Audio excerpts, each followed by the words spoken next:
سڵاوتان لێبێ و کاتتان باش لە بەرنامەیەکی نوێی دیکەی پەیبەرەوە لەگەڵتان دەبم. چیرۆکی ئەمڕۆمان چیرۆکی ونبوونێکە. لەم ڕۆژانەیە بیرم لەوا کردەوە کە یەکێک لە گەورەترین ترسەکان بۆ دایک و باوک ونبوونی منداڵەکەیەتی لە نێو بازاردا، چونکە گەری هەیە هەرگیز نەیدۆزێتەوە. بەڵام چیرۆکی ئەمڕۆمان چیرۆکی ونبوونی چەند ڕۆژێک نییە، چیرۆکی دەیان ساڵە کە ئەنفال بەسەر دەیان خێزانی ئەم کوردستانی هێنا. ئەمڕۆ چیرۆکی ونبوونی خێزانی ڕاستەقینەی دکتۆر سەلام و دۆزینەوەیان و چەندین یادگاری و ڕووداوی سیر و سەمەرتان بۆ جگەڕینەوە لەگەڵماندا بن.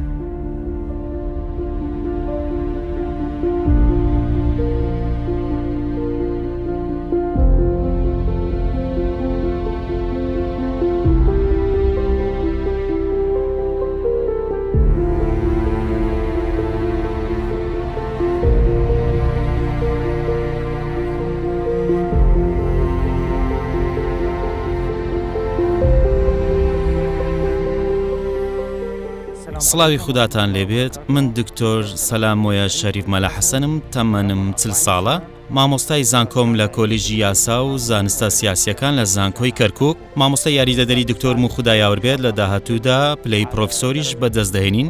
ئەمڕۆ چیرۆکی خۆم بۆتان دەژێرمەوە، لەگەڵم بن.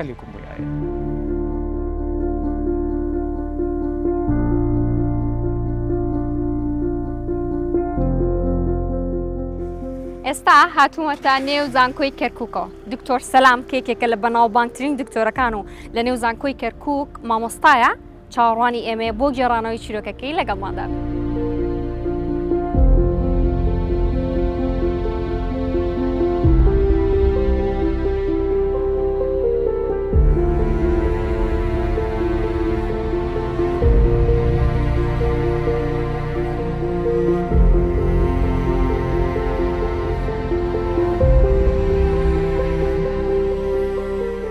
مامۆستا کتێبخانەکە لەکوێیە؟ با بچینە کتێبخانەکە. فەرموو با بچین.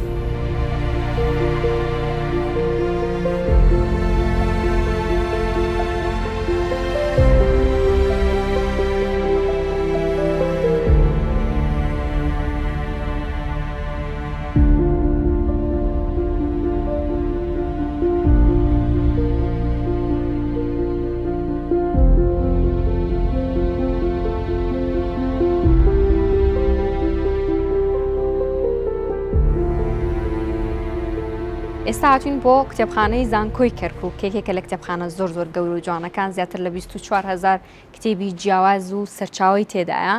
دکتۆر لەگەڵ خوێندنەوەیە بینت چۆنە؟ خوێنیتەوە؟ ئەوەی ڕاستی بێت کتێب دۆستی منە، بۆی هەمیشە باوەڕم بە گوتەیەکە دەڵێت باشترین هاوڵی سەردەم کتێبە. سەبارەت بەخۆم دوور لە بابەتی پسپۆڕێتەکەم و خوێندنەوەکانم بۆ یاسای تاوانی نێودەوڵەتی زۆر حەز بە خوێندنەوەش دەکەم، واتە هەمیشە کتێب لەگەڵمە، تەنانەت لە کاتی نان خواردنیش. چیرۆکی دکتۆر سەلام چییە؟ ماوە قسەت دکتۆر سەلام؟ لە ڕاستیدا ئەگەر بمانەوێت باسی چیرۆکەکەم بکەین، دەبێت لە دوو تەوەرەوە باس بکەین. وەک شانۆ وایە، بەشێکی پەیوەندی بە ژیانی خۆمەوە هەیە وەک کەسێکی کورد، بەشی دووەمیش کە بەشە گەورەکەیە ئەوەیە کە وەک کەسێکی عەرەبیم. چیرۆکەکەم لە ساڵی 1970 دەستی پێکرد، کاتێک پرۆسەی ئەنفال لەسەر باکووری عێراق دەستی پێکرد کە هەڵبەتە زۆر خراپ بوو، کۆمەڵکوژی لە ناوچەکە کرا، دوای ئەوە گوازراینەوە. ئێمە ژمارێک منداڵ بووین گوازراینەوە بۆ بەڕێوەبەرایەتی ئەمنی بەغدا، بۆ ماوەیەکی دیاریکرا و ئێمەیان لەو بەڕێوەبەرایەتیەوە هێشتەوە نزیکەی 6 مانگ تا 7 مانگ دەبوو. دواتر سەرکردەکان بڕیاریاندا لە بەڕێوەبەرایەتی ئەمن بمانهێنە دەرەوە و لە خانەی منداڵانی بێسەرپەرشت دانراین، بەڵام بە تەواوی لە منداڵانی دیکەی ناوخانەکە دابڕێنراین. تا و کاتەی چەند بڕیارێک دەرکران بۆ چۆنیەتی مامەڵەکردن، یعنی لەگەڵمان دواتجار ئێمەیان لەو شوێنەدانا لێرەوە قۆناغێکی دیکە دەستی پێکرد ئەویش وابەستەبوونی خاتوو فەلیحە بوو لەگەڵم کە یەکێک بوو لە بەرپرسانی ئەو شوێنە چونکە مچووکترین منداڵ بووم لەو شوێنە هەروەها وەک ئەوەی لێیانەوە گوێبیست بووم زۆربیان ئەوتانە بوون کە تەمەنیان لە نێوان 13 بۆ 16 ساڵیدا بوون ئەو خاتونە گرنگی زۆری پێدام و ئیرادەی خودای گەورەش بوو ویستی پەیوەندی بە خێزانی ئێستامەوە بکات لە حیلە واتە بەدایکمەوە خاتوو ئەدیبە کەمالەدین بابەتەکەی پێڕاگەاند بەڵام بە شێوەی نهێنی پێیگوت خودای گەورە هیچ منداڵێکی بە تۆ مامۆستا مۆیە شەریف نەداوە تۆ پێشتر بیرۆکەیەک هەبوو کە منداڵێک بگریتە خۆت بەڵام باسی ئەوە دەکرد کە دەتەوێت خانەوادەی ئەو منداڵە دیار و ناسراو بێت نەک نەزانراو چونکە ئەمە خاڵێکی سەرەکیە و هەمیشە جەخت لەو خاڵە کردووەتەوە هەروەها پێیگوت من منداڵێکم لایە زۆر خوم پێوەگرتووە هەروەها ڕەچەڵەکە کەشی دیارە بەڵام بابەتەکە تۆزێک هەستیاری سیاسی تێدایە چونکە لە قوربانیانی ئەنفال و هێناویانەتە لای ئێمە لە بەڕێوەبەراتی ئەمن و بەم شێوێ هەموو لەکاریەکانی بۆی باس کرد دوای باسکردنی ئەو بابەتە لەگەڵ دایکم و باوکم و خانەوەدەکە بڕیاریاندا بمگرنە خۆیان هەڵبەتە ئەو بابەتە زۆر ئاسان نەبوو بەوەی کە منداڵێک لەو شوێنە دەهێنرێتە دەرەوە کە سەر بە ناوچێکی بەرهەڵستکاری ڕژێمی پێشووە بۆیە پێویستی بە پاراستنی نهێنی هەیە خاڵم واتە برای ئەدیبە کەمالەدینی دایکم لە ڕێگەی پەیوەندیەکانی هاتە ناو بابەتەکە ئەویش ڕاوێژکاری یاسایی محەممەد کەمالەدینە ئەو کات پەیوەندیان بەلایەنێکی دیاریکرا و یاخود کەسێکی تایبەت بەلایەنێکی دیاریکراوەوە کرد ئەو کات هەندێک پارەیان بۆ مەبەستەدا بۆ ئەوەی لەو شوێنە بمهێنە دەرەوە ئەو کات پارێکی زۆر بوو کۆتایی ساڵی 1970 بوو پارەکەش زیاتر لە 4,000 دیناری سویسری بوو واتە بۆ ئەو کات پارێکی زۆر بوو بۆ ئەوەی ڕێکارەکانی ڕەگەزنامە و ناو کاروبارەکانی دیکەم بۆ تەواو بکەن ئەو بابەتە بە تەواوەتی بەنهێنی کرا و منیان هێنایە دەرەوە ئەو کات لەگەڵ خێزانەکەم لە پارێزگای بابل دەستم بە ژیانی خۆم کرد ژیانم لە پارێزگای بابل ماوەیەکی زۆری نەخان چونکە دوای ماوەیەکی کەم پاسپۆرتیان بۆ من دروست کرد و چوینە عەمان دواتریش چوینە لەندەن و بۆ ماوەی چەند ساڵێک لەوێ ماینەوە لە پێناو پەردەپۆشکردنی بابەتەکە لەلایەن خێزانەکەمەوە بەوەی کە ئەوانیش لەو خێزانە نەبوون کە ڕژێمی پێشووی زۆر نیشانی پرسیاری لەسەر هەبوون چامە بەس لە قسەکردن ئەوەیە کە بۆ خانەوادەکە منیش بووم بە بارگرانێکی دیکە بۆیان واتە منداڵێکی کورد و خانەوادەی ئەنفالکراوەکان لە خۆ بگرن ئەگەر ئەو بابەتە بەرگوێی لایەنە ئەمنیەکان بکەوت بایە کارەساتێکی گەورەی بۆ خانەوادەکە لێ دەکەوتەوە بۆیە بڕیاریدا بەرەو عەمان کۆچ بکەن لە عەمانیشەوە چوینە لەندەن و تا کاتی گونجاو لە لەندەن ماینەوە دواتر گەڕامەوە بابل و بەردەوامی بە گەشتی ژیانمدا باشە یەک پرسیارم هەیە ئەویش ئەوەیە هیچ شتێکت بیر دێتەوە پێشتەمەنی 4 ساڵی یانە و بابەتی تەلەڤیزۆنە چیاڵن لە تەلەڤیزۆنەوە بینی و پرسیارە کردوتم لە کوردیان نەچین هەڵبەتە یادگاری هەن من لە تەمەنی 4 ساڵیدا و ئەو واقعی ڕوویدا ڕەگ و ڕیشەی وێنە و دیمەنەکانی لە مێشکمدا داکوتی ئۆتۆمبیلە سەربازیەکانم بیردێنەوە هێرشە سەربازیەکەم بیر دەکەوێتەوە چەندین مۆتەکەی دیمەنەکانم لەبیرە کە لە ناوچەکە لە هەرێمی کوردستان بینیم هەروەها بە شێوێک دیمەنەکان لە هەزرمدا ماونەتەوە هەروەک بڵێیت ئەو ڕووداوانە ئێستا بوون لە بەڕێوەبەراتی ئەمن بریندار بووم ئەویش لە ئەنجامی ڕوبەڕوونەوەمان بۆ کردە سەربازیەکان کاتێک بریندار بووم لە ژووری تەندروستی لەو بەڕێوەبەرایەتیە چارەسەر دەکرام تا ئێستاش بیرم دێتەوە کچێکی هاوتەمەنی خۆم لەوێ بوو واتە لە هەمان لەو شوێنە بوو کە من لێی بووم دایکی ئەو کچە بە کەلەپچە قۆڵبەست کرا بوو لەسەر جێگا بوو کچەکەشی لای ئەو بوو. بەڵام وەک ئەوەی دیار بوو دایکەکەی بەهۆی ئەشکەنجەی زۆرە گەیشت بووە دوا قۆناغەکانی ژیانی. لەو ماوەیەدا کە چارەسەر دەکرام جار بەجار دەچوومە لای ئەو کچە بچووکە و یاریم لەگەڵیدا دەکرد و تێکەڵ یەکتر بووین. جا ئەو دیمەنم بە باشی لە بیرماوە. جلی کوردیشم بیر دێتەوە، تەنانەت پرسیارم لە خێزانەکەشم دەکرد کاتێک گۆرانی لە تەلەڤیزیۆن لێدەدران، ئەو کات گۆرانی سەدام زێڕە هەبوو. کاتێک ئەو گرتە و دیمەنانم دەبینی لە خێزانەکەمم دەپرسی و دەمگوت من ئەوانم بینیوە، بەڵام لەکوێ؟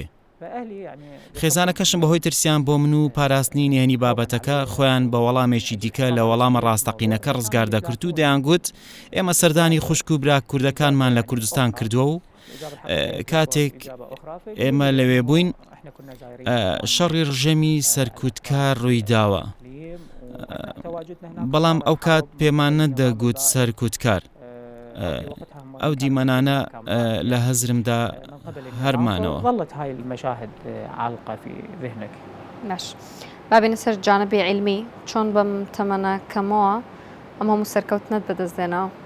الجانب العلمي شوفي حقيقة لایەنی زانستی لە ڕاستیدا تۆی ئەو بابەتە لای هەموو کەسێک هەیە، بەڵام ئەگەر ژینگە و کەشوهەوا بۆ ڕواندن و چەکەرەکردنی ئەو توێ لەبار نەبێت بۆ ئەوەی ڕێگەی تەندروست بۆ گەشەکردن بگرێتە بەر، ئەوە ناتواندرێت بەوە بگەیت کە دوجار دەتەوێت.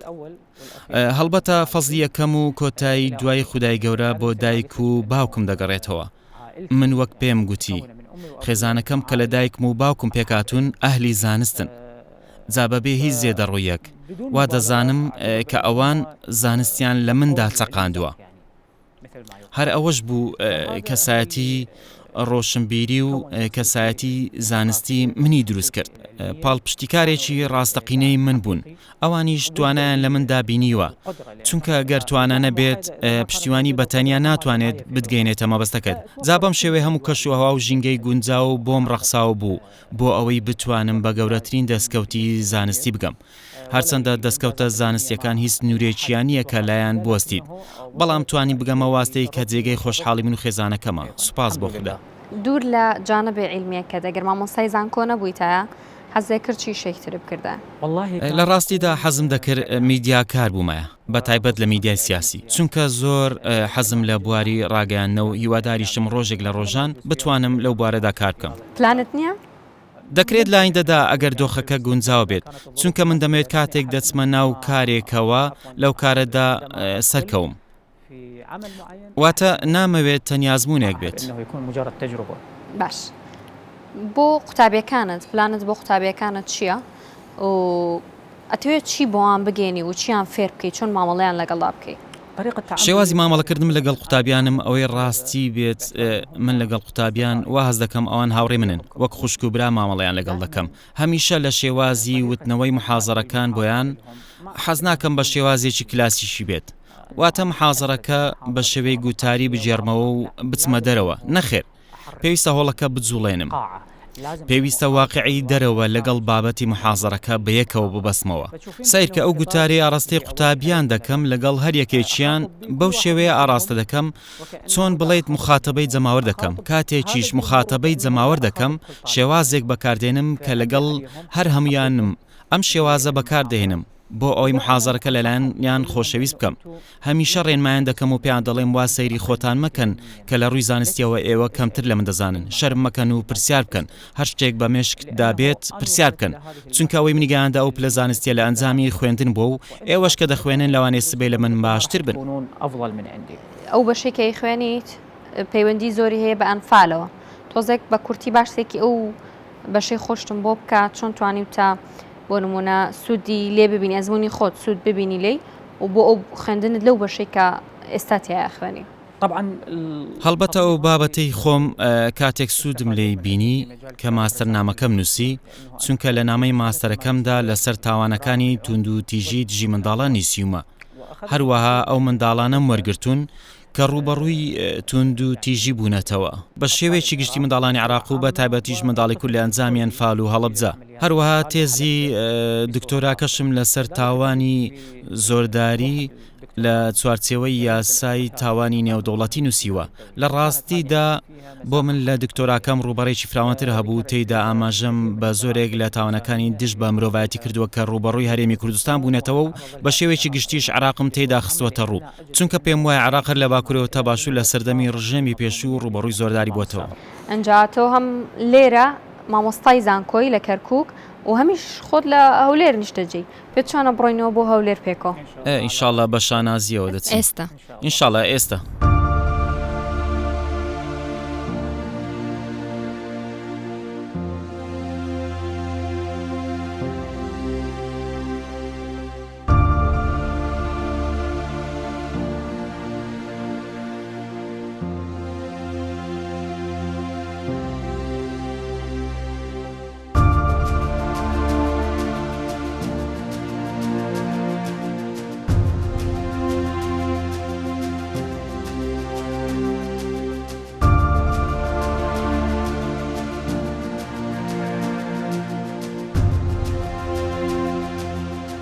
دکتۆر ئەمێ سەرتا بۆ دەست پێ بکەین، هەستت چۆن بوو کاتێککە بۆ یەکەم جار زانیتت کە منداڵی ئەو ماڵەنی چانەهای چەند ساڵە بێ بەخێو دەکەن؟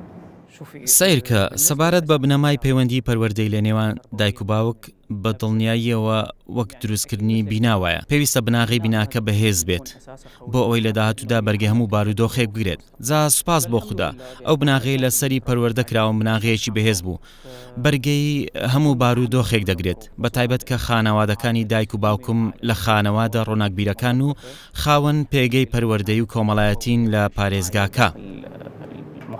ئەو بناغەیە منی لەسەر پەروەردەکراوم بناغەیەکی گونجاو بوو بۆ ئەوەی بتوانم لە بەردەم ئەو شۆکە بەرگە بگرم. من ناڵێم بابەتەکە ئاسان بوو، بەڵام باوەڕم بەوە هەیە کە پەروەردەی تەندروست لەسەر بنەمای پەیوەندی و ڕێزگرتنی ئاڵوگۆڕکرا و لە نێوان هەردوولا دەبێت. هەروەها دایک و باوک زیاتر ممارەسەی ڕۆڵی پەروەردەیی دەجێڕن وەک لە پرسی لە دایک بوون، چونکە بابەتی منداڵبوون لایەنێکی بایۆلۆژیە، چونکە تەنانەت ئاژەڵەکانیش حاڵەتی لە دایکبوونیان هەیە لەبەرەوەی ئەم شتە بایۆلۆژیە، بەڵام بنەمای سەرەکی بابەتی پەروەردەییە. جا بابەتەکە بە جۆرێک لە جۆرەکان منی خەمبار کرد، بەڵام پەیوەندی نێوان من و خێزانەکەم لەوە بەهێزتر بوو کە بابەتێکی لەو شێوێ بتوانێت کاریگەری لەسرم هەبێت. واتە من هەمیشە پەیوەندی نێوان خۆم و خێزانەکەم بە شێوەیەک وەسف دەکەم. من هەمیشە دەڵێم پەیوەندیم لەگەڵ دایکم و باوکم پەیوەندی نێوان ڕۆح و جەستەیە، پەیوەندی نێوان خلب و جگەرە. خلب مەبەست لێی ئەو پەردەناسکەیە کە جگەری داپۆشیوە، جا کاتێک ئەو پەردەیە لەسەر جگەر لا دەبرێت دەبینین جگەر هەڵدەزرێت، کاتێکیش ڕۆح و جەستە لێکجیا دەبنەوە جوڵەی نامێنێت و لە بنەڕەتدا هیچ بوونێکی مادەی فیزیکی نامێنێت. ئەمەیە سروشتی پەیوەندی.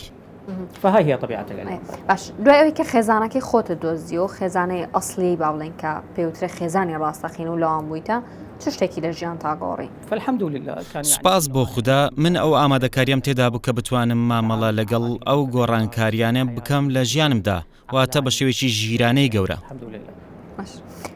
ئێستا ناوت سامانە یان ناوت سەلامە کامیان؟ وجهان لعملة واحدة. دوو ڕووی یەک دراون، واتە شانازی بە ناوی ڕەسەنی کوردیمەوە دەکەم، هەروەها شانازی بە ناوە عەرەبیەکەشمەوە دەکەم. وەکو پێم گوتی دوو ڕووی یەک دراون، چونکە هەر کەسێک ڕەسەنایەتی خۆی ڕەت بکاتەوە هیچ ڕەچەڵەکێکی نییە. دەشگوترێت باسکردنی ڕەچەڵەک و خۆشویستنی ڕەچەڵەک بەڵگەی لەدایکبوونێکی پاکە، بۆیە هەردووچیان لای من خۆشەویستن، بەڵام واقعەکەی وای لێکردوم ناوم سەلام بێت. ئەویش لەسەر بنەمای بەڵگە فەرمیەکانم بڕوانامەکانم توێژینەوەکانم هەموویان ناوی سەلامیان لەسرە. ئەمەش ڕۆڵی گەورەتری لە ڕێڕەوی ژیانما بینیوە. ئێستا بە ئەسڵ کوردی یان عەرەبی؟ من حلستانیم. ئەم دەستاواژەیە زۆر سەرنجی منی ڕاکێشا، کێچێک بوو لە خانمە ئەدیب و نووسەر و شاعیرەکانی حیلە منی پێناوزەت دەکرد، هەمیشە بەو ناوە منی بانگ دەکرد، چونکە من هەمیشە پەیزەکانی ئەوم دەکردەوە و ئەویش بڵاو کراوە و توێژینەوەکانی منی دەخوێندەوە. ئەو بە مێژوو کارەکانی من سەرسام بوو، بۆیە ئەو زاراوەیە یاخود دەستەواژەی بۆ من بەکارێنا و گوتی دکتۆر سەلام تۆ حیلستانی، واتە ڕەچەڵەکەت حیلەیە و لە بنەچەشدا کوردستانی. بەم شێوەیە دەستەواژەکە بووە بە حیلستانی. جا من شانازی بە هەردووچیانەوە دەکەم. بۆچی تۆ کە کوردیت بە پاسپۆرتی کوردی پێویستەکە بمێنیتەوە. من بەڵگەکانم عەرەبین، بەڵام پێویستە مامەڵەکردن لەسەر بنەمای ڕاچەڵەک و ژیان و مێژوەکەم بکرێت کە من کوردم. بەڵام بەداخەوە واقعەکە کۆنتڕۆڵ و هەژمونی خۆی بەسەر بابەتەکە سەپاندووە. دواتریش من هێشتا ئیقامەی ساڵانەم هەرماوە و ماوەی تەنیا 10 ڕۆژە نوێم کردوێتەوە. ئەمە شتێکە پێویستە چارە سەر بکرێت. هەمیشە لە کۆنفرانسەکانم کە تایبەتن بە مافی مرۆڤ حەز دەکەم ڕاستپاردەکانم ئاراستەی حکوومەت بکەم، بە تایبەت پەرلەمانی کوردستان، بۆی کە کوردستان ژینگەیەکە ڕوبەڕووی زۆرێک لە ستەمکاری و زۆرداری و دیمەنی تاوانەکانی دژ بە مرۆڤایەتی بووەتەوە. بۆیە پێویستە زۆرێک لە شەرعیەتدان هەبێت کە ئەو تەشریعە چارەسەری ئەو حاڵەتانە بکات. واتەیەکێک لەو حاڵەتانە حاڵەتی منە، بەوەی کاتێک کەسێک ڕوبەڕووی دۆخێکی لەو جۆرە دەبێتەوە و هەڵگری دووناو بێت، پێویستە چارەسێکی یاسایی بۆ ئەو بابەتە هەبێت، بۆ ئەوەی نەکەوێتە ئەو حاڵەی کە ئێستا من خۆم تێیدا دەبینمەوە. بەڵام وەک پێم گوتی و دەیڵێمەوەش، بەنا هۆشیاری غوربەتدا لەو لایەنەدا تێپەڕیم. بەڵام سوپاس بۆ خوددا ئێستا چوومەتە قۆناغێکی دیکە. ئەویش هۆشیاری غوربەتەیە و خۆم لەگەڵ ئەو بابەتە ڕاهێناوە و بابەتەکە ئێستا لای من ئاسایی بووە، چونکە ڕەسەڵەکی مرۆڤ لە ئینتیماکەی لەسەر بنەمای جلوبەرگ و بەڵگە فەرمیەکان دەستنیشان ناکرێت. زي أو مستمسك رسمي. ئەمان چیە بۆ داهاتوت ئەتێ لە مستەقبەلە چۆن هاوکاری ئەو مناڵانە بکەی کە لە ونبووی بە تایبەتی ونبوویان فعلن؟ شوفي أنا غالبية سیرکە زۆربەی توێژینەوەکانم کە ئەنجامیان دەدەم پەیوەستن بەلایەنی مافی مرۆڤ. لە ماستەرنامەکەم لەسەر تاوانەکانی توندوتیژی دژ بە منداڵان نووسیمە. منداڵی کورد و ئەو منداڵانەم وەرگرتوون کە لە پرۆسەی فال و هەڵەبجە ڕوبەڕووی توندیتیژی بوونەتەوە و لە توێژینەوەکەمدا پێگەم بۆی کردوێتەوە. هەروەها دکتۆراکەشم لەسەر زۆرداری لە چوارچێوەی یاسای تاوانە نێودەوڵەتیەکان نووسیومە. ئەمەش بابەتێکی زۆر ئاڵۆز بوو، سەخت بوو لەسەری بنووسیت. هەروەها باسی پرسی کورد و ئەو ستەمکاریانەشم کردووە کە لە هەرێمی کوردستان دەرهەق بە کورد کراون. لە توێژینەوەکانمدا زۆر تیشکم خستوەتە سەرەولایەنە. هەرچی ئەوەیە کە من هیوام بۆی هەیە، لە ڕاستیدا حەزم هەیە ڕۆژێک لە ڕۆژان تەنیا خۆشەویستیم بۆ ئەو شوێنە نەبێت، بەڵکو خۆشەویستیم بۆ ئەوە هەبێت کە لەو شوێنە پێش بکەوم. بۆ نمونە ببم بە وەزیری مافی مرۆڤ، لەوانەیە ئەمەش هەر هیوایەک بێت. بەڵام لە ڕاستیدا ئەم وەزارەتە پێویست ناکات ئەو کەسەی بەڕێوەی دەبات کەسێکی پسپۆر بێت لە بوارەدا، بەڵکو پێویستە ئەو کەسەی بەڕێوەی دەبات لە منداڵدانی نەهامەتیەکانەوە لەدایک بوو بێت، بۆ ئەوەی بتوانێتی باش پێشکەش بۆ وەزارەتە بکات، بۆ ئەوەی بتوانێت هەموو منداڵ ئافرەت بە ساڵاتچوو هەموو ئەوانەی ڕوبەڕووی نامەتەکان بوونەتەوە وایان لێ بکات کە ببێت بە ئاوێنێک بۆیان و خۆیان تێدا ببینەوە. من لەو لایەنەوە کەم تەرخەمی ناکەم. ئینشاڵڵا تا دوایین هەناسەش پشتیوانی لە کەسانی زیان پێگەیشتوان دەکەم، نەک تەنیا لەوانیان فال کراون، چونکە ئەو ستەمکاریە ڕوبەڕووی عێراق بووەتەوە لە باکوور تا باشوور ستەمکاریەکی یەکسان بوو لەو کاتەدا. متساوي في ذلك الوقت. إن شاء الله. بە کێ زۆر سەرسامی لە کوردەکانە و کێش زۆر هاوکاری کردیت لە کەسایەتیە کوردەکان؟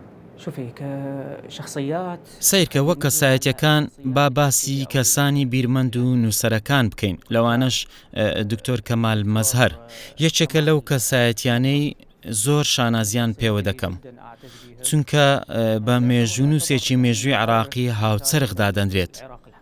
خوددا لە گوناهەکانی خۆش بێت. بەڵام لەسەر ئاستی کەسایەتیە سیاسیەکان ڕێزی زۆرم بۆ دکتۆر مەحموود عوسمان هەیە. لە ڕاستیدا ئەو پیاوێکی بابەتیانەیە. بابەتی بوونیش لە مشتێکدا من پێی سەرسام.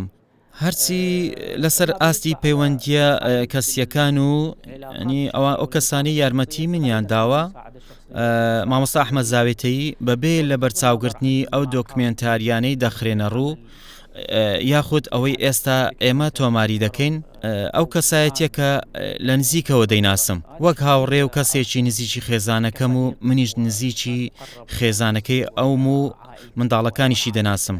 زۆر شانازی پێوە دەکەم و ڕێزی لێ دەگرم. دەستخۆش، زۆر سپاس دەکەم. سپاس بۆ ئێش کە بینەری بەرنامەی پەیبەر بوون.